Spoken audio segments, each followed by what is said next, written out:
Gracias a todos por estar aquí hoy. Wow. Qué linda audiencia. And I must say, I was a little skeptical porque a ustedes no les gustan registrarse para nada.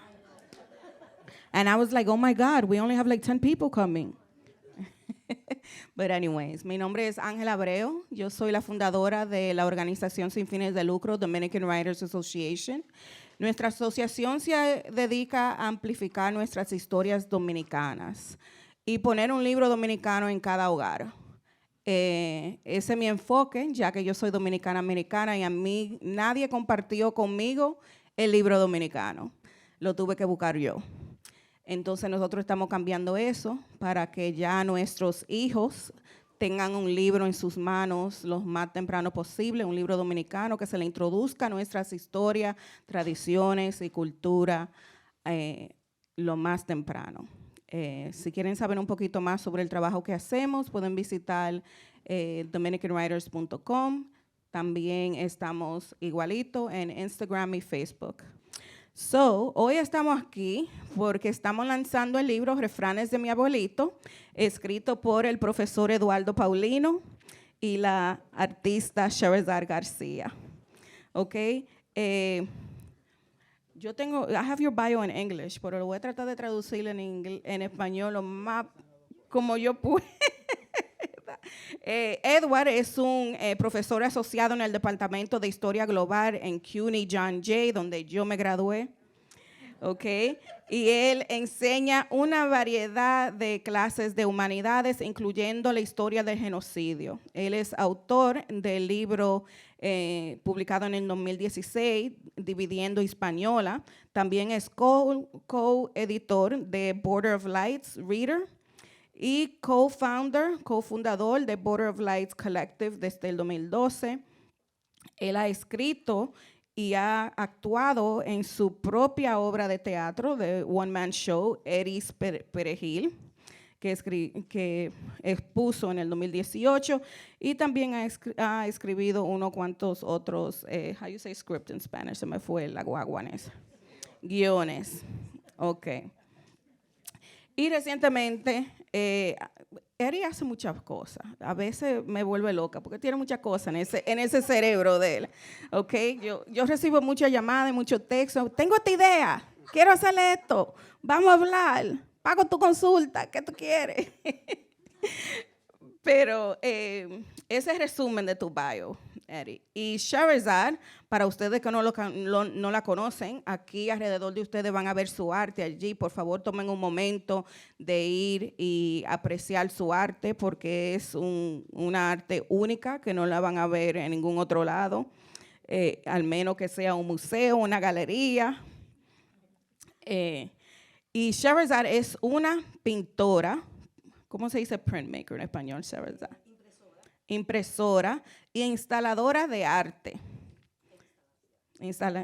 cuyo arte explora alegorías de historia, de migración y de memoria ancestral colectiva, al igual que la colonización cultural y política. Ella es la cofundadora de Dominican York Proyecto Gráfica y se graduó de Chabón, y al igual que The Parsons School of Design aquí en Nueva York, y también fue a City College. All right, CUNY graduate here, okay. García ha tenido unos cuantos solo shows, varios solo, porque cada vez que yo me volteo, tú estás viajando, tú estás haciendo un show aquí. Hoy anunció un libro. Ella está busy. Tan busy, señores, que este libro salió en octubre y hoy es que lo estamos lanzando. Nada más no fue COVID. Fue a cada rato, Scherezade, ay, estoy en Santo Domingo, ay, estoy aquí, ay, estoy allí. Digo yo, ok, ustedes se acotejan y me dan 3 fechas. Yo nada más decía 3 fechas, señores, porque como ustedes no se pueden, me dan 3 fechas, vamos a ver cuál de estas se puede. Sí, varias veces. Yo, ok, estos son los primeros autores que duran tanto tiempo para lanzar un libro, porque de una vez, yes, ya, vamos a hacerlo, mañana. But aquí estamos.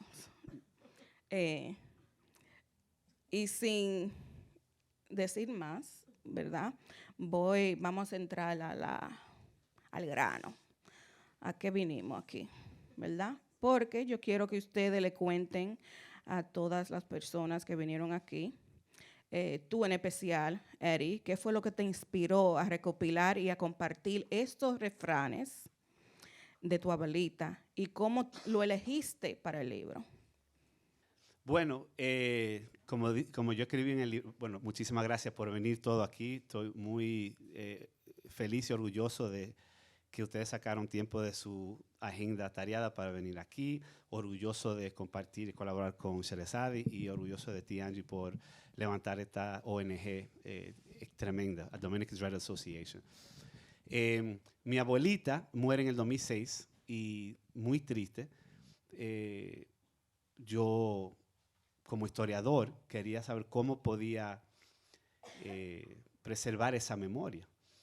Y siempre hablaba con ella, todavía tengo videos de ella, ella se murió de 103 años en el 2006. Y comencé a recopilar refranes que mi mamá me contaba, que mi mamá está aquí, es la única que está viva, de las dos tías, de Josefina y Mercedes Díaz. Y comencé a escribir después del 2006. Y ya después de un tiempo iba para 50 refranes, 100 refranes, 150 refranes. Y ahí que comenzó el proyecto para yo decir, puede quizás ser un libro. Eso va a haber una parte 2 y 3. Porque ahí no hay 100 refranes en ese libro. No, que esa es la meta. Esa es la meta. Okay, to translate, Eddie has shared that his grandmother passed away in 2006. She was 103 years old. And he would think, how could he preserve her history and these proverbs that she would share, and that his mom would share, and that his aunts would share. And through video conversations that he still has of her, he started writing them down. And you know, he had 50, then 100, now a little bit more. And that's how this book came together, because it was a way for him to preserve that part of the women of his family. His mom is here, by the way. Thank you, Eddie. Y para Scherezade, tus ilustraciones, tu arte, le dan una vida visual única a los refranes. ¿Tú puedes describir tu proceso creativo para traducir estos dichos al arte? Sí, claro que sí. Bueno, todo comienza, como todo, que yo no puedo decir que no a ningún proyecto que me encanta. Y por eso es que pasa, que ¿dónde es que tú estás? Yo no sé, yo estoy en Puerto Rico, que estoy en no sé qué. Porque realmente hay tantas cosas que me encantan. Y yo creo que la colaboración es key para el crecimiento de todos nosotros. O sea, es como en el caso de... Yo conocí a Eddie de hace 1400 años realmente. Wow. Dominican Studies, Dominican 2000. Y en 1999, 98, 99, se empezaron a juntar estos grupos de profesionales, casi todo el mundo de City College, y empezaron a formar este grupo, Dominican 2000. Para mí ese fue un momento importantísimo en mi historia y en la historia de todos nosotros. O sea, realmente fue como el glue para mí venir a Washington Heights. O sea, hay que entender que cuando yo vine a Estados Unidos, yo vine a Parsons. O sea, yo vivía en el Village. Entonces, es otro planeta en un sentido, porque es un New York donde hay muchos dominicanos también, muchos puertorriqueños, muchos cubanos, todo el mundo, es cosmopolita, ¿no? Pero no tiene el carácter que tiene Washington Heights. O sea, yo siempre estaba muy ocupada en ese mundo. Entonces, sí, yo venía, que no alguien de visita que venía, uno viene, pero no entender lo que estaba pasando, la revolución que estaba pasando en City College. Y eso me inspiró mucho, y no solamente a mí, también a mi hermana y a un grupo de nosotros. Entonces, ahí comenzó una relación. Cuando yo me reencuentro con Eddie en Borders of Light, y ahí se vuelve también un grupo de gente que son intergeneracionales. Ahí empezó una amistad. y empieza la conversación de Eric sobre su abuelita. Mi relación con mi abuelita es muy cercana. Mi abuelita era profesora, mis tías abuelas también.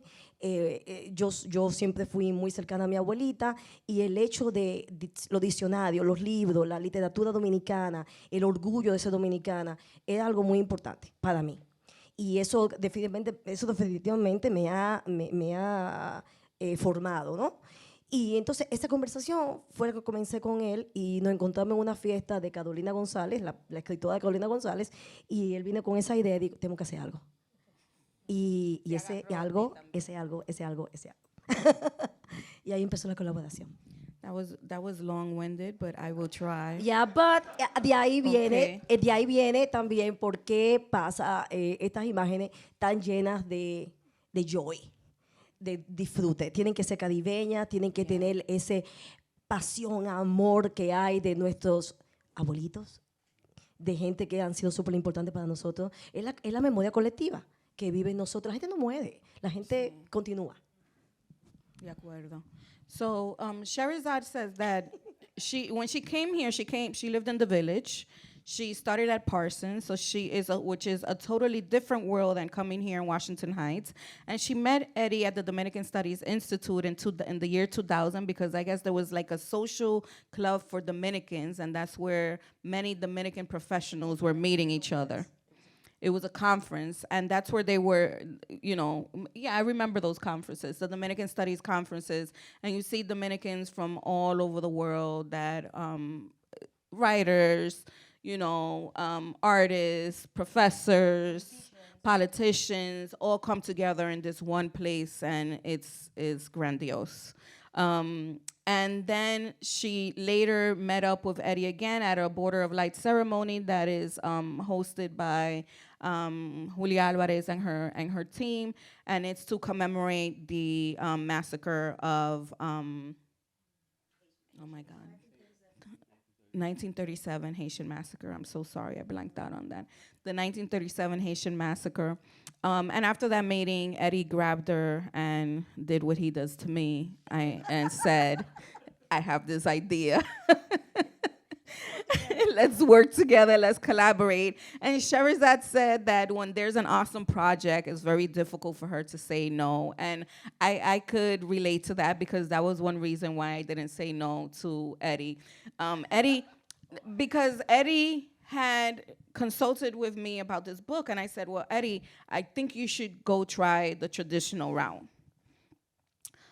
Right? And I referred them to a few editors that I knew, and he sat with some of them, and it didn't pan out, right?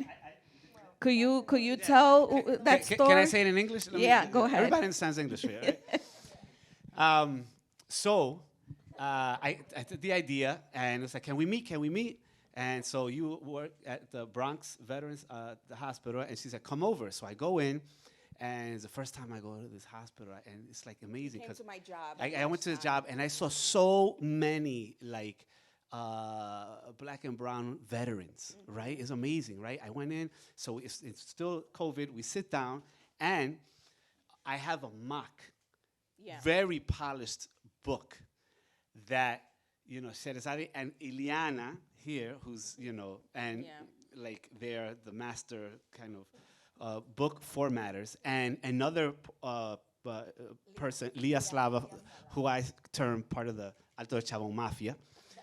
So I had this amazing polished, and I was like, is it okay? And they're like, yo, leave it up to us. We know about this. So we sit down, and I tell Angie, close your eyes, and I put the book in front of her, right?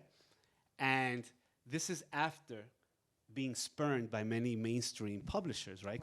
Refranes, negative. We don't want that. It's not going to make us money.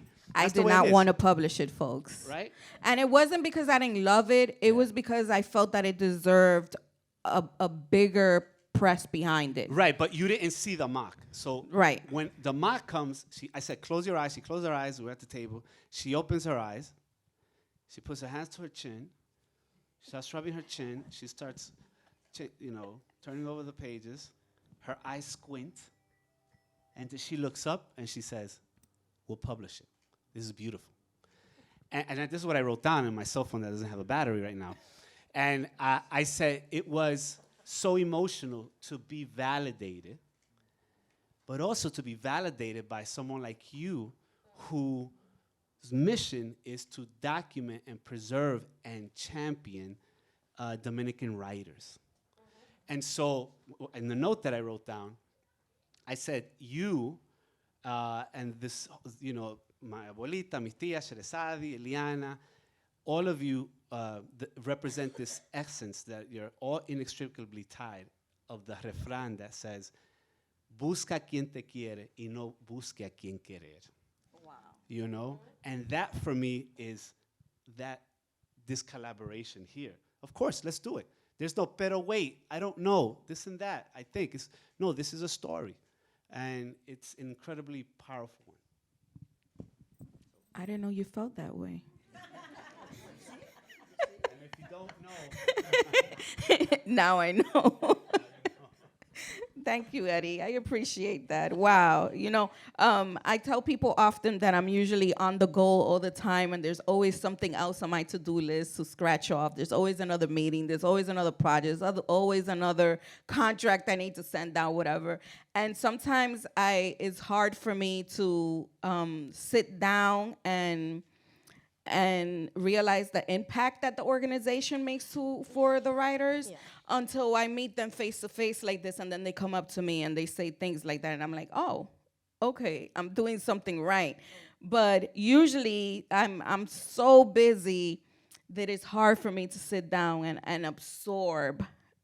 It's been since 2015 how much work we've done and how much we've pushed our writers, which I'm very proud of, not because of me, but because of my team as well, who dedicates their time to, help me amplify these stories that I think are so necessary for us to preserve. I wish that I had sat down and had conversations with my grandmother, and it's not, I hope my son's I hope my son's kids do that with me. If not, I'm going to sit them down and say, this is what your grandmother did. Because I think those conversations are so important, right? Like I've sat down and had conversations with my mom, because sometimes how do we say this? We don't humanize these people, right? Like, I'm pretty sure growing up, we're like, oh, my mom and dad, yeah, they're doing this. But then when you know what their sacrifices were and what their challenges were and, how they got by with what little they had, what little resource, with no English, coming to this country, immigrating to a country that you don't know, then it's when it dawns on you that you're like, oh, crap, like, they did a lot for us. Right? And the only way for us to find out is to sit down and talk to them and hope that they speak back to us, because a lot of our elders don't like to recount those stories. But we have to ask questions. Yeah. I believe so. Yes, I agree. So for Eddie, I think you mentioned this, but I was going to ask you what challenges did you have in... You mentioned challenges that you had in getting it traditionally published, right? But let's talk about challenges you face in preserving the authenticity of these proverbs while making them accessible to modern day Dominicans. Yeah, well, I remember sitting in Scherezade's, living room, and we were going through the refranes. No, this is too obscure. This is too kind of bland. We're trying to get the right kind of, just the right sense of the refrán. And also, it's very kind of multidisciplinary, because how does it relate with the colors of the page and what we wanted to convey with the reader? So it was challenging in that part, because I'm a historian. So we are trained to, traditionally, go to an archive, look at primary sources, write them down, maybe do some ethnographic research, you interview people, and then you write about, say, the only Dominican Tuskegee airman during World War II. And how do you bring that life you know. But you did that in a sense with your grandmother. Yeah, but the thing is, for me, remember, don't ever ask a historian for the time, right? Because he's going to, te va a dar lata, right? He's going to keep going and going. So for me, first of all, remember the initial thing with Leah was like, it has to, usually children's books are between 5 or 800 Words. or 800 words. And I was like, that can't be, right? So it's hard for me to, because we Yeah, are about, I don't see you with a verbose. children's book, We Eddie. have to write, yeah. The other thing is, how do you tell the story, you know, with a limited amount of words, you know? And then what we did also, I mean, all the discussions we had, it was like, some of the books, one of them was like Maurice Sendak. I don't know if you know Maurice Sendak. See, Where the wild things are. exactly. Oh, yes. And I adore, that's not the one I like, actually. I like the one that is chicken soup. Yes. And I remember that we talked about it, and I said, January, February. I love that. I love that. And it was like short, but over there, on target, you know, and poetry. I thought it had the combination of how beautiful words are and how words provoke images. And then we needed to do that. And that's what we tried to do. And the other thing is that this book didn't know what it wanted to be, right? Is this a children's book? Right? Because there's no kind of narrative. And we all, whoever has told stories to kids, you know, buenas noches, Luna, buenas noches, right? Like there's a story. Here, it's a kind of hybrid, right? And we were okay with that. And by the way, our publisher was okay with that too, right? Because the important thing, right, on so many levels, the art becomes primary source, right? The text is also a preservation. Like the original script or text is many pages. In my first original version, I don't know if you remember, I talked about how my grandmother, who was born in either 1903 or 1905, because we know that in rural areas, there's one date for being born and the other when you're registered, right? So I had lines when my grandmother in the 19 teens was courted by American soldiers who were part of the occupying force. The United States invaded from 1916 to 1924. Imagine that. You know, están piropeando esta muchacha in the 19 teens. The same soldiers who, not unlike Abu Ghraib years later in Iraq, were accused of torture of, you know, Dominicans and also Haitians on the other side, right? So all of this has to be sacrificed for the story. Now, we can, you know, maybe it's the second volume, maybe it can resurrect into another type of book, like the memoir behind the Refranes making. Yeah. But it's a challenge to leave stuff out. Yeah, but also one thing, well, then goes with the idea of to be hybrid. What, like, we didn't really want to. I mean, artists, what we do is to break the rules. This is what our thing is about, you know. But it is a different way of archiving. For example, in the case of my work, I always felt that saints, they just don't belong to our community, belong to all of us. So then, you know, all my figures are brown. But my figures are brown in my paintings, everything, always, is because the mixing of all the colors in a palette, the outcome is brown. So then when I have brown, nobody's left behind. So it's this idea of coming from the Caribbean, a place that is, you know, a blending of everybody, you know, but also the idea that this book doesn't belong to only us. It has to go beyond, and it shouldn't have a nationality. What we felt, though, you know, the only thing that we felt very strong about is that we wanted to work with you. We wanted to make sure it felt like it belonged to the history of us in New York. You know, so that's like complex. Wow. All these things coming out today. Like therapy. So this question is for Scherezade. What's your favorite refrán to illustrate? The one that is like every head is a different, is a what? What's the one? Cada vez que eso es un mundo, ay Dios mío. Cada cabeza es un mundo. That's my favorite. ¿Y qué significa ese refrán para ti? because it feels like it celebrates individuality, but because, you know, I work so much with the idea of collective, but yet I do love the uniqueness of each one of us. So I also feel like another one that I love, then it continues with that, is the one that... That is my favorite illustration. That's my favorite. That's the one I want to print of. And the other one, then it says like, hablando se entiende la gente. Then actually, I think it's at the end. Well, anyway, hablando se entiende la gente. And I love that one because it's so relevant in our times. Like if we sit down, you can understand the point of view of somebody else. Oh, this one. Yes. Talking. When we are, you know, like in recess, in el recreo, and we have this amiguita that maybe we don't like when we are in the classroom, but then all of a sudden in the recreo, we get a chance to see her and to share with her apart from the collective, and all of a sudden become your best friend. Yeah. You know, that kind of thing. Sentando, you know, nosotros hablando se enciende la gente. I love that. You know, it's if you think about it, the refranes, right? They're universal, right? Julia Alvarez wrote the prologue, and she mentions Aesop, right? So the refranes are not Dominican, but it's really, right? I'm just wowed by the fact that the way my grandmother began this relationship with refranes was that she was raised by her aunt. And in those days, you know, her mother, for many reasons, she couldn't raise her, so she went with her aunt, or su tía, who just happened to have a library. Mm-hmm. So imagine, she's born in 1903 or 1905, and so it might be 1915, 1912, 1914, right?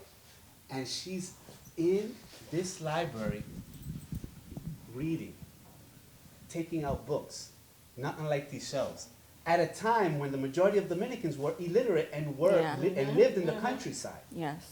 Right? And my mother tells me when she was growing up in the 50s and 60s how my abuela, because she had read all of these books, right? And then what happens when she's 18, right? She goes and gets married and goes to the campo, right? She had two choices because she had another tia who lived in Boston and wanted her to go to Boston, but she said, I'm not going to go to Boston. And so, but because of those years of reading, she goes to this campo and she knows how to read and write. And so she becomes the person who everybody goes, Ana Delia Diaz, who can look at the contract, who can read.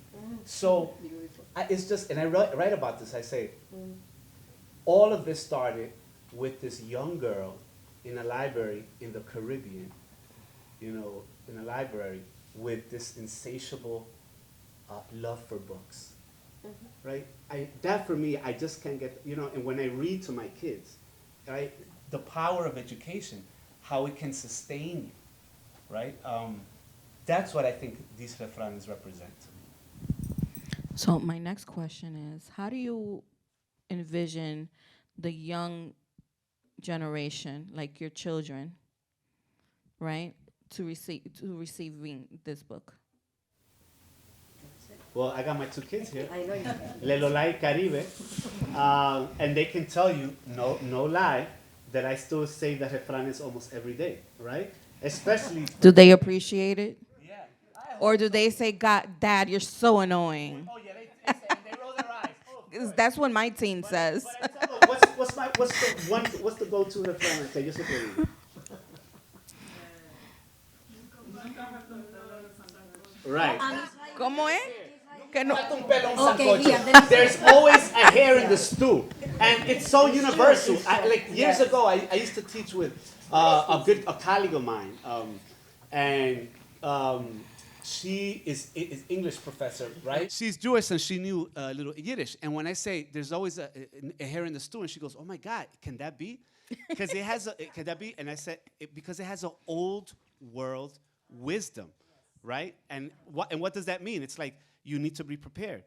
There will always be an issue. You can't be perfectionist.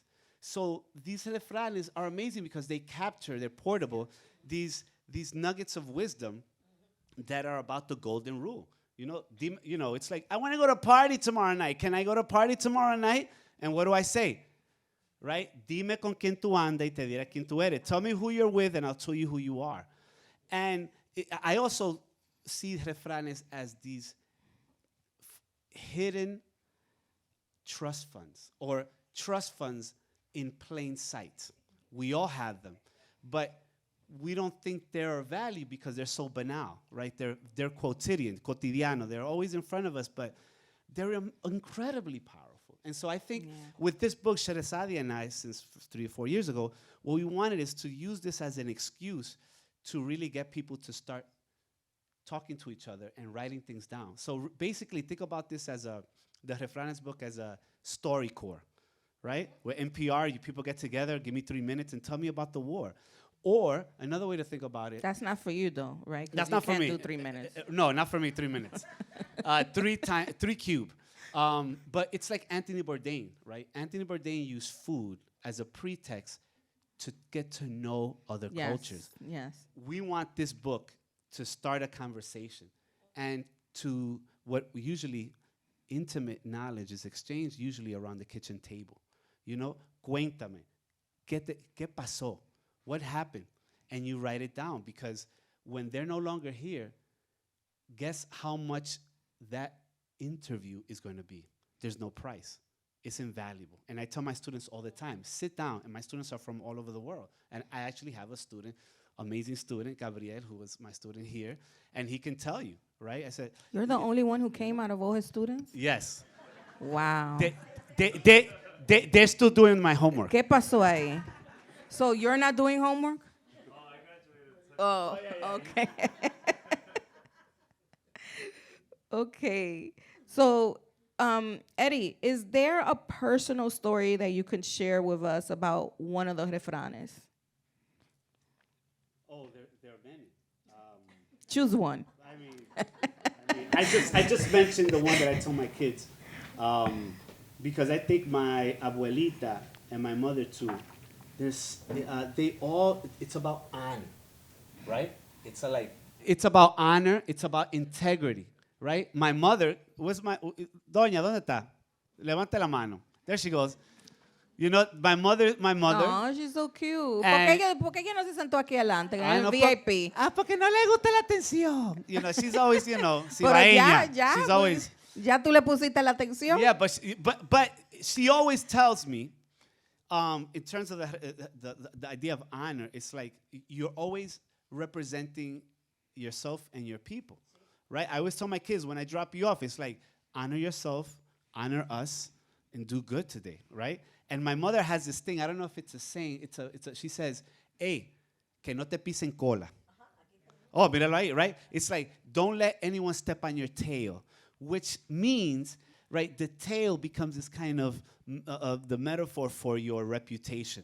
So the thinking is the longer your tail, that means that you have people can then have more excuse to step on. Right. Yeah. The longer the tail, the more bad your reputation you might have. What you want is to have a short enough tail so that nobody can be able to say, I saw little lie coming out of the store. Was she vaping? You know, like whatever it is, right? Ay, la pobre. Yeah. Or Caribe. You know, they're amazing kids. I love my kids, but but they're teenagers. Oh my God, I love them. Pero I mean, it's about really. You come from scarcity, from a developing country, from the campo, and the sense that, you know, this woman had to raise 8 kids. Yeah. My mother was the youngest, in a place where hurricanes, kind of earthquakes, droughts, dictatorship, Yes. smallpox, believe it or not, in the Dominican Republic in the 60s was a thing. And she was the anchor, right? I think that's what the Refranes is. And I'm really overwhelmed to be talking about how my abuela, my tías, Scherezade, you know, women literally made this possible. And in the month of March. Yeah, Right? I'm just seeing that correlation today. I'm like, wait a minute. It's Women's History Month. We're celebrating these women in this book. So it's good we postponed. Yeah. In a way, yeah, coincidente. What about you, Scherezade? Do you have a personal story attached to one of the refranes? I'll tell you something. Yes, I do, but at the same time, I am thinking about the way that I can digest all this information. Like, I come also from like such a matriarch, powerhouse. And it always was so important to kind of share. And I remember that my grandmother used, so my mother too, what we used to do, it was to kind of like, we have refranes, or we have like stories, and we had to add them out. We had to make the whole theater, because it was a way to comprehend better. It was beyond just the words, but also how we communicate with our bodies. And I love that.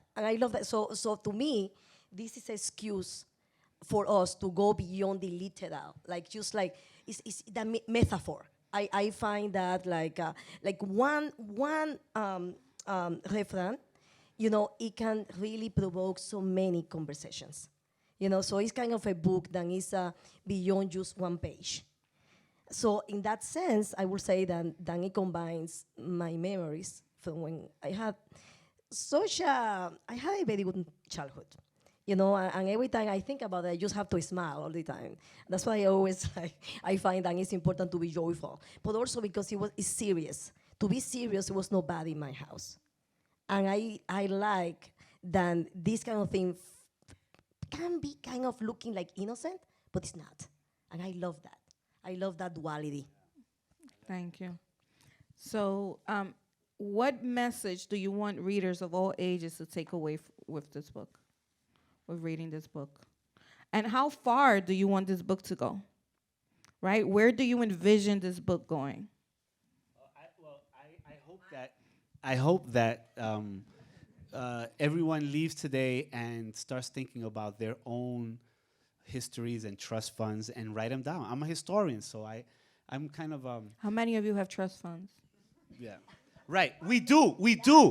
Right. What type of trust fund? Yeah, right. what type of like trust fund? This is my trust fund, right? This is what I was thinking when I was Our legacy. writing down when my tias were alive, right? You hear like, oh, the trust fund. I left money in the bank. I left land and all that. But there was a moment where I was like, this is my trust fund, right? Like, but it doesn't in a capitalist society. It doesn't get valued or calculated, right? It's not given worth that. Well, we're about to put it on use that. eBay, so Right. ya rápido va a tener un valor. So that proves, right? Like Talib Kweli, rapper, he used to say we have to monetize our cultural relevancy. That, we live in a capitalist society. But there is, and, we're not going to be making, Harry Potter, cheddar, as they say. But to live a life where you're able to honor those who came before you, that's incredibly powerful. That's what I want people to walk away with. But also, in terms of next steps, I've collected so far over 300 refranes. Like, yes, I want to continue. Wow. And what's also exciting is what type of iterations will this project take, right? How do you convey refranes in ways that perhaps go beyond the traditional book that we all know? Exactly. That's exactly what I was thinking. I was just thinking that one thing that I really like about saying yes to so many things, because I find projects, I love them. I love projects. But the thing is that, it's when you work in collaboration, it's a win-win situation. Because if you are all the time with visual artists, like in my case, it's like a yes thing. We kind of know each other. Like, yeah, you see that? Yeah. But then when you are with a scholar, it's like, it's kind of a challenge, because the way that you see things sometimes is very different. But that enriched me.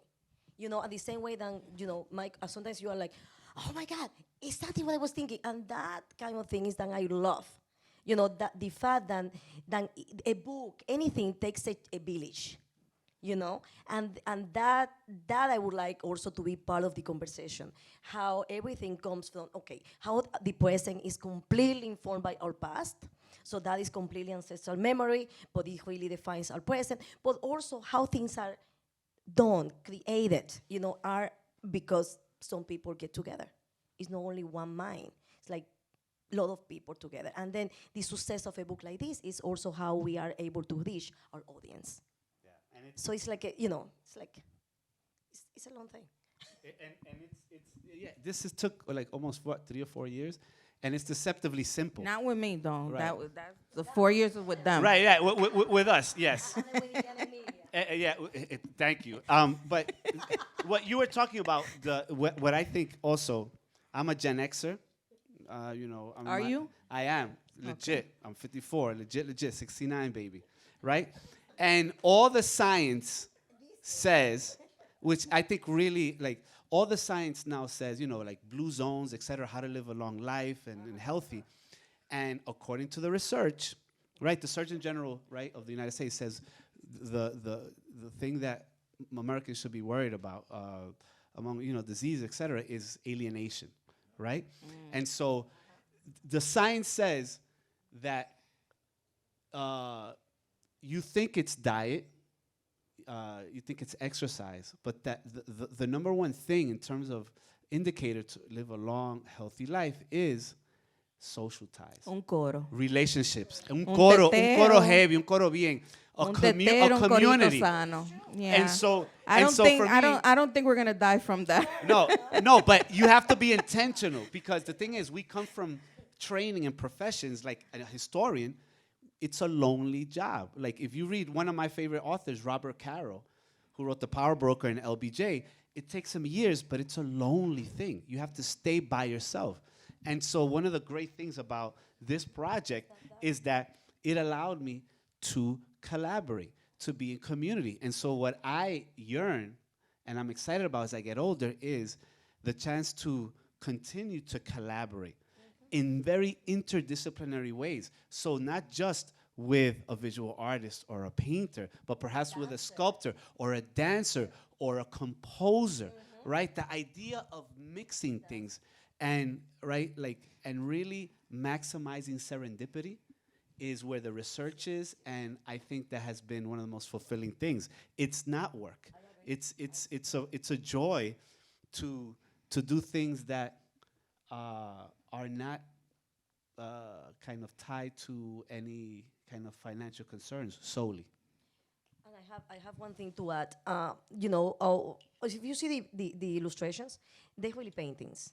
One thing that I couldn't be part of this grid of like, illustration had to be something small and you had to fit the book. I decided, you know what, I like big things. I mean, that's small for me. Everybody that knows me, Chiqui knows me very well too.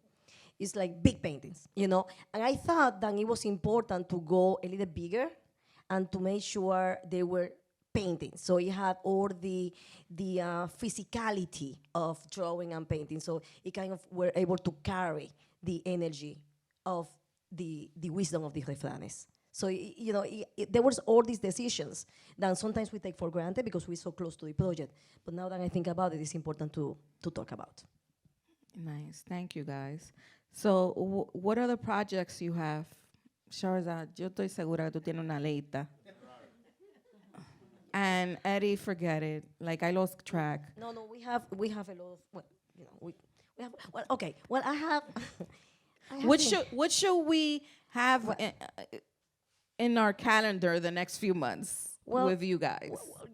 Well, we have something that is coming up with the book in Washington, D.C. We also have something with the book in Madrid, Spain. And I have a bunch of shows coming up. So the Dominican Book Fair is in November. We will be. Oh, yeah. It's dedicated to New York. Okay. We'll talk to our publisher. I'm letting you know now. Pa que lo apunte. Okay, so guys, we want to open up for questions. Anyone has questions for Eddie or Scherezade? I wanted to ask if grief played any part in your creation process. In a way, yes, because I always see to make sure I always communicate joy is because there is always this anti-suffering. I always kind of like have this lens of optimism, as a resistance to the idea of suffering. Like I will take over, I will get over, I will heal history. That's how I see. In fact, that's how my work is about. So Very good question. Yeah, yeah. Of course, the starting point was when my abuela died. But I don't know if all of you have thoughts like this, but it made me kind of transport myself. And I have these kind of images sometimes of, like being a Time Lord, Doctor Who, where he goes into this kind of red, British telephone booth, and he travels the universe. And these refranes, talking about grief, because we all have a lot of trauma, right? And diaspora is traumatic too. But just thinking about sometimes going back and finding them in this campo, right? And like my mother used to tell me, sometimes it was so bad that, 3 brothers or sisters used to share one egg. And the grief is like this inability, knowing that history, but the inability to be able to go back and maybe protect them and help them. These are some of the things, I don't know if it makes sense, but I get this sometimes when I became a historian, when I went to the FDR library, presidential library, and I'm looking at the letters written from FDR to Trujillo and back, like in their handwriting or typewritten, and I'm there. And my thought is, it's somewhat, not maybe grief, but sadness in a way, right?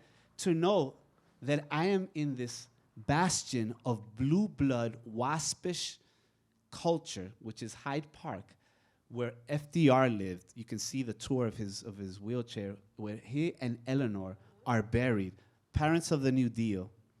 And I'm going through these documents like a fly in a wall. But, reading letters that were written at a time when my illiterate relatives were eking out an existence in the campo. And it's just this kind of like, time travel.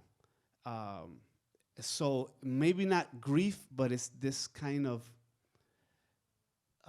experience of dislocation with the space-time continuum, if that makes sense. I want to hear more about this collaboration. In other words, they always say between lyricists and musicians when they're writing what came first, etc. And I know it started with Eddie, with your sayings from your grandmother, but how did it work back and forth from these beautiful paintings? Did you then show it to Eddie, and then you went back and forth, and this one goes with this one? What do you think? Just more about that, because you really talked about the collaboration and how important it was to you. Well, we do share this love for books. And both our grandmothers, both of them, love books, and that was so important to me, and it's something I adore. And this idea of like storytelling. Storytelling was something that was super important. To this day, is something that is. I do that with my kids. I do the whole I do the whole drama.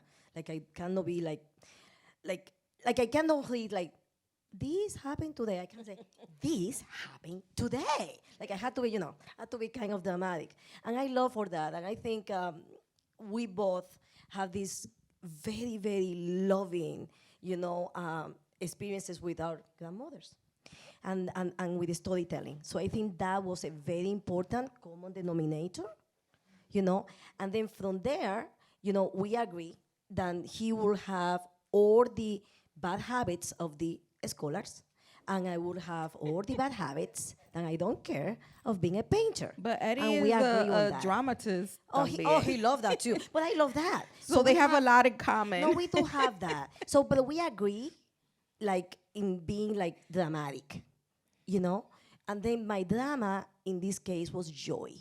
To make sure I brought joy, because there was so much love in his story, and also in what I remember from my experience with storytelling from my childhood. So I think that was very important, don't you think? Yes, and I mean, she was very generous. She let me see the paintings, and I am, I'm not going to say that's too many strokes. You should change. You shouldn't do. I mean, like, who am I to say? I don't know. But the question, I like it because, Jessica, right? It's, what does the book want to be? It's not, sometimes the paintings are not literal in terms of, sometimes it is. There's a bread, el pan, like a baby is born with a loaf of bread under, right? Which, have many of you heard that? No. El niño nace con un pan debajo del sobaco. What does that mean? Right? What does that mean? So the baby comes, okay, don't worry. You're going to get something and you're going to solve it. That's the idea. The baby's going to come with good news. And by the way, here's the counterpart to that.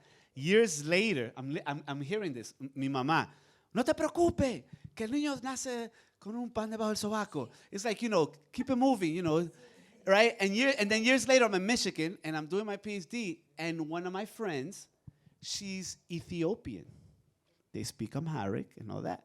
And we start talking, and I'm like, oh my God, I have to now, I took my classes, now I have to take my comps, to then. It's like, oh my God, 5 years. And she goes, don't worry, the children will grow. What? That's an Ethiopian saying. Don't worry, the children will grow.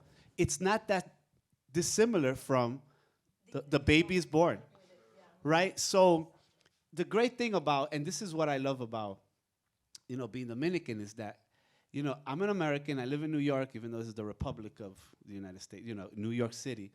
But the Dominican side, like Refranes, allowed me, I don't know if you guys think about this, allowed me this type of, I see my kids, this kind of Duolingo